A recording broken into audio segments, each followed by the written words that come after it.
Hey everybody, it's Rin the Builder with Craftwise Studios here, and today we're going to be talking about Vista View windows. That's those beautiful windows up at the very top with the curve in them. We're going to be talking about how to measure, things to look out for when you're deciding whether to replace them or refurbish them, and just some things to think about.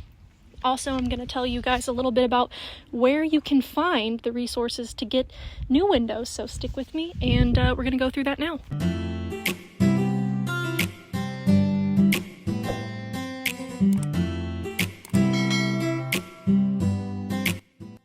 Alright, so first things first, the first thing you want to do is check the exterior and check the interior of the condition of your windows. It's optimum when you're buying an Airstream to get an Airstream that has all of the windows intact.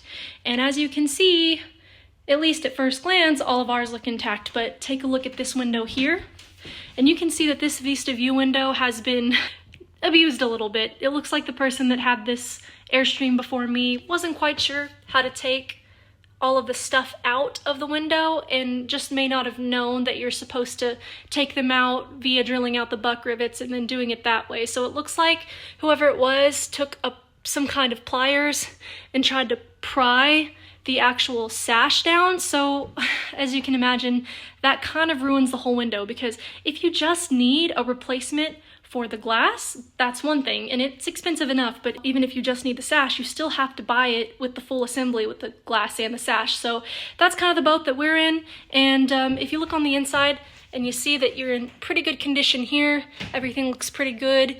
In fact, even if you're still a dual pane here, there was no conversion yet, this is kind of ideal because you can just drill this out and you can clean it up and you can replace it. But with this one, obviously that's not the case. So moving on, I'm going to show you guys how to measure this. So with all things Airstream, you really just want to make sure that you know what model that you have, as well as knowing what that model's usual lengths of things are. So for instance, looking at this here, the first thing I'm going to do is I'm going to measure from this side to this side. After I'm done with that, I'm going to measure the outside to the outside, and I'm going to measure inside to inside here, and then outside to outside here. For our inside to inside measurement, you can see that we're at about 30 inches here, and maybe just over, maybe 30 and a 16th, but we'll just say 30 inches. And then the second thing I'm going to do is I'm going to just move that to the outside. I'm checking this here, and I'm seeing that we're at just about, looks like just about 33 here. So 32 3/4, kind of round that to 33. That should give you a pretty good idea of what you're looking for on the market. For the second measurement, find the top and the bottom seams here, and then you'll go ahead and you'll measure this by going inside to inside. So if you look here, we're at just about 7.5. So that's inside to inside. And we'll go ahead and we will move outside to outside. And outside to outside looks at about maybe 10 1/8. I would say maybe about 10 and, yeah, between 10 and 10 1/8 should do it. If you look, you can see my cat in there. He's curious. So that's how that you find that. So now we have the inside to inside measurements and the outside to outside measurements for both the inside of the window and then the outside of the sash as well. So most of the time with Airstreams, if you narrow it down to your year and your model, say for instance I were to go on like Air Forums and I were to look up 76 Sovereign 30-inch window replacement, there's a lot of people that have already been through this process, and it's always worth it to go ahead and check. Now what I did was I gave Out of Doors Mart a call, knowing that I had to replace this one up here. I wound up looking through the inventory and I found this really cool replacement that is actually not an original. It is a reproduction, but it's got machined rivets and it should pretty perfectly match what was going on in the first one. And I would even say it probably is a little bit better than the original Vista View windows, because if you look at it, it doesn't have any seams. And the only thing that I would say is for this particular window, I don't know if I'm going to be able to use it because I'll have to put some photos on here, but Out of Doors Mart kind of dropped the ball when they were shipping this and not putting enough bubble wrap and stuff, so it wound up getting some pretty serious bending in the sash here.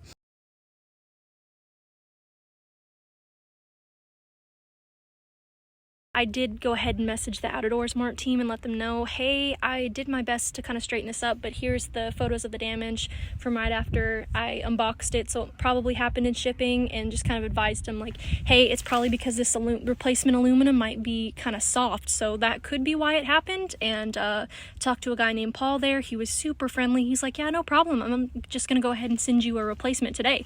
They didn't even want the old one back, which is crazy to me, but hey, I'll take it, honestly, because I definitely need all the help I can get. So if I can make use of this window, I'm gonna make use of this window, but if I can't, then that's okay too. The cool thing about it is when Out of Doors Mart sends it to you, you can verify it. You can call them and ask them, hey, this is my measurements, do you think it'll fit?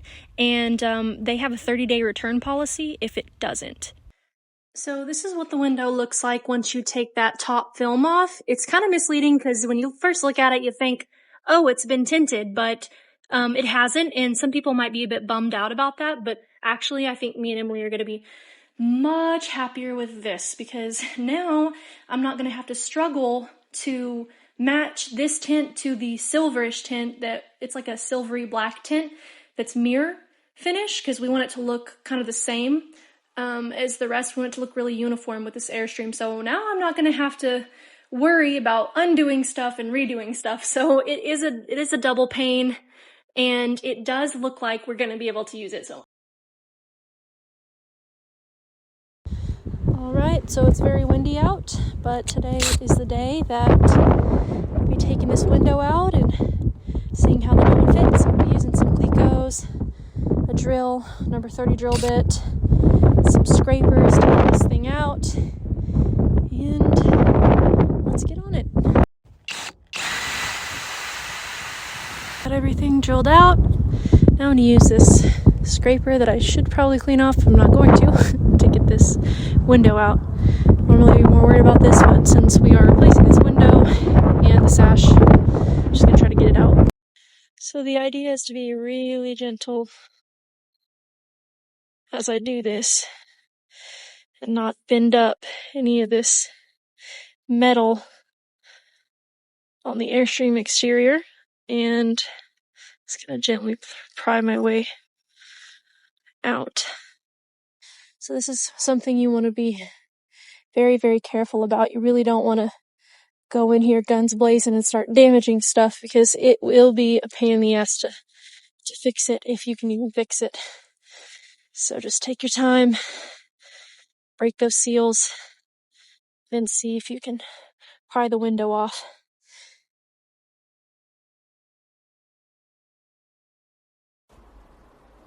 A few moments later. So here's the old one. Show the back side of it. I will. There's the new one. Me and him just put the tint on yesterday. And let's see here. Flip this one. Flip this one. Yeah, we really had to struggle to get it out because of how bent this frame was from whoever had this before we did. But yep, there's what it should look like. There's what it does look like. So yeah, maybe don't bend up the frame when you're taking windows out. Coming through here with some mineral spirits, and I recommend scraping any excess caulk or like the old seal gasket. Recommend just scraping all that off the best you can, and then where you see that like rivets hanging on, definitely should get that as well. And then be able to check and see how this new window's gonna do. Alright, so I used some Clecos to anchor this into place, and just one little thing I wanted to show you guys is that not every hole is gonna line up perfectly. I'm really fortunate in that I believe I ordered this from a supply company that already thought of this, so really just this run right here and this run right here are really the only spots where anything lined up, and then the rest of them, as you can see, will need to be drilled out. So the holes that are there, I can put some weather stripping tape from 3M over that and make sure that those are caulked, and there shouldn't be any water leaking there on the holes that I already have under here. So they'll need new holes right here, but overall I think This looks really good, and the tint looks really good. We're pretty happy with it. If you look really, really close, you can see like 1 or 2 little specks from where I drilled out these to like a number 20 so that they could receive 530 seconds, because once you drill out the old window, you're going to have holes that are bigger. So the 1/8 brass colored Clecos, those aren't going to work. So these have to be the ones that you use. So I really caution you, and Emily reminded me this as well, just make sure that you're drilling straight down when you do that. But overall, it looks really good. And also make sure that this is oriented down. And that's it. That's it for my post about windows, but I think it looks pretty good. And we have a second one coming, look exactly like this, and these two should match so that you don't see any difference. But we don't have to replace all of them or anything, so I'll probably keep this extra window around just in case. And the rest will be rebuilding. Most likely we'll try to restore them dual pane, since these are dual pane as well. But I love it. I think it looks great. And we're making some progress.